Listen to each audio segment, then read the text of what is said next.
2 years ago, I was struggling.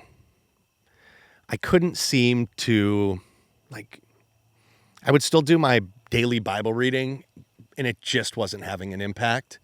And I did it out of obligation. I didn't do it because I thought that I was getting anything from it, because I really wasn't. And I would go to church, but my wife and I were starting to make excuses on the distance, because it's like an hour from my house to the church. So we started making excuses, and we probably were starting to miss maybe one service a month. And I was arguing a lot with my wife. And I was irritated all the time. I'd be irritated at work, and I'd come home and I'd be irritated with her. And our house would still function. We would still pay the bills. And when it came to the actual business of living in a house with a spouse, those things were still happening. But our face-to-face, just talking to each other like friends, because that's my best friend in the whole world, was non-existent. I would be so irritated all the time, and I didn't know why. And then I would blame it on her. And then I would go to work, and God had blessed my business with so much work. And we'd be busy all the time. And I hated it. And any little thing, I'd get so mad. And my body, I don't know if you guys have ever dealt with this, but it's like when you're angry all the time, your body hurts a lot because you're just constantly tense. And my back would hurt and my neck would hurt. I was constantly getting these kinks. So then I couldn't move my head very well, which is then more frustrating and more angering because my body's not functioning correctly. So then I'm more upset about this and that. And I got less patience with everyone. And I'd go in my trailer when I'd get frustrated and I'd break stuff. And boy, if every time I would break something, it would flip back up and cut my face or cut my hand or scrape my knuckles, or I'd kick something and I broke my toe and broke the toenail off. I did that twice. And I was at my bloody wit's end. And Andy and I would talk once a week.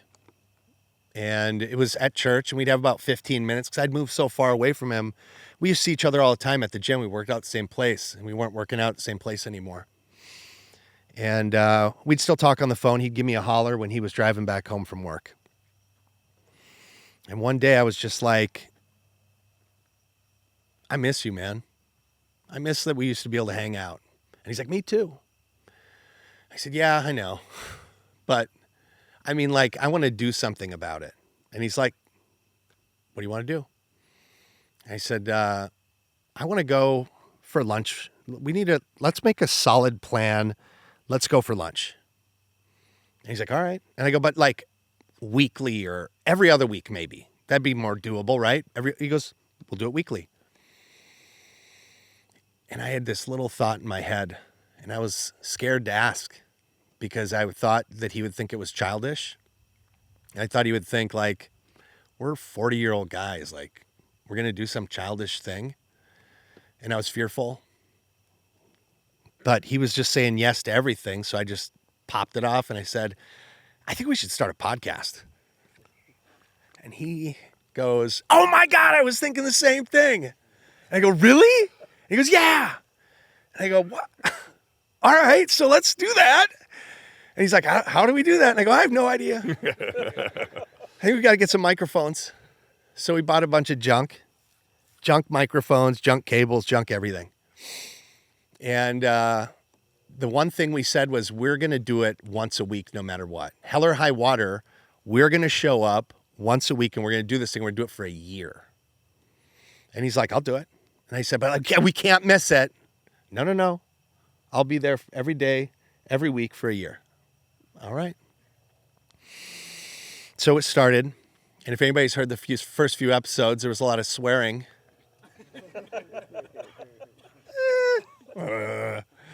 One of us swore quite a bit, if you're an audio listener only. It was me. And it was kind of haphazard.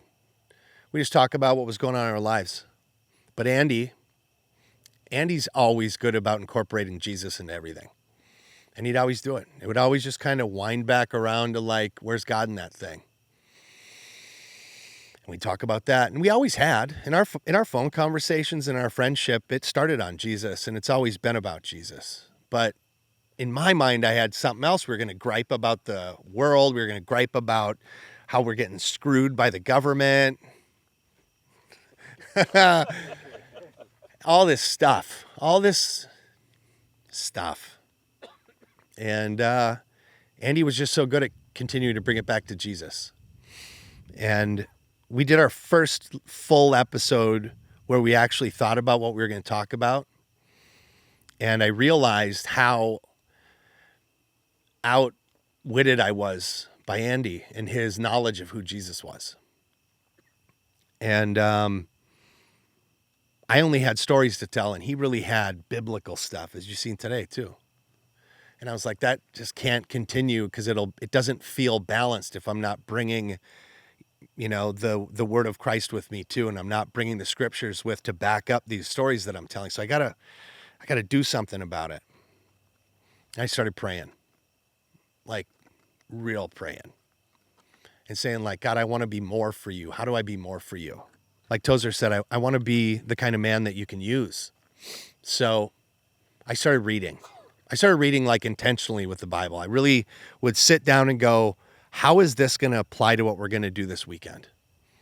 And then I called some guys that I respect, mentors, and I just said, what are you reading? What have you read? What's your favorite Christian author?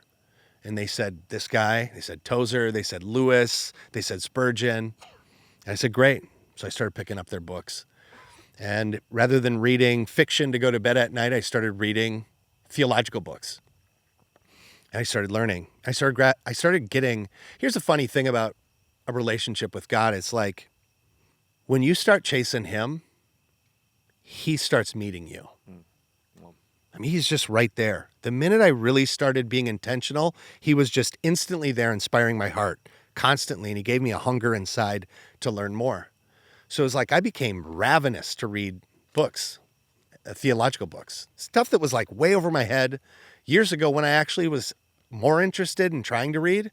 Like it actually started making sense. I think Andy speaking to it and weaving his story in with some of the books he had read brought tangibility to me. So I was able to kind of do the same thing in my reading. And I think also God starts to give us eyes that can see.